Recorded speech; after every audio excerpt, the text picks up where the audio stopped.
Welcome back to our channel Ganesh official vlogs. ఈరోజు అయితే ప్రస్తుతం వచ్చేసి ఇక్కడ మా విలేజ్లో వైష్ణవి యూత్ వద్ద అయితే ఇక్కడ డెకరేషన్ అయితే స్టార్ట్ చేసినాం.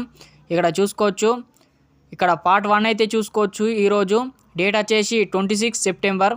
ఇక్కడ ఈసారి నవరాత్రులు దేవి డెకరేషన్ మాత్రం స్టార్ట్ అయిపోయింది. అట్లనే ఇంకెవరైనా మన పేజీని అయితే ఫస్ట్ చూసినట్లయితే వెంటనే వెళ్ళి ఫాలో చేయండి ఇన్స్టాగ్రామ్ పేజ్ని. అట్లనే యూట్యూబ్ ఛానల్ని అయితే సబ్స్క్రైబ్ అయితే చేసుకోండి. ఇక్కడ చూసుకోవచ్చు నీట్గా ఫినిషింగ్ అయితే చేసేసినాం. ఇక్కడ చూసుకోవచ్చు డెకరేషన్ మాత్రం ఎలా ఉన్నదో కూడా కామెంట్ చేయండి.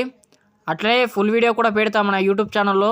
అట్లనే మన పేజ్ని అయితే చూడండి, అప్డేట్స్ అయితే వస్తాయి. ఇక్కడ చూసుకోవచ్చు నీట్గా ఫినిషింగ్ అయితే చేసేసినాం. ఇట్లనే మరెన్నో వీడియోస్ కోసం మన పేజీని అయితే సపోర్ట్ అయితే చేయండి. అట్లనే మన యూట్యూబ్ ఛానల్ని అయితే సబ్స్క్రైబ్ అయితే చేసుకోండి. సబ్స్క్రైబ్ అయితే చేసుకుంటున్నారు కానీ మన వీడియోస్ అయితే చూస్తలేరు, వెంటనే వెళ్ళి చూడండి. నెక్స్ట్ మాత్రం పార్ట్ 2 అయితే చూసుకోండి. Thank you for watching this video. జై భవానీ.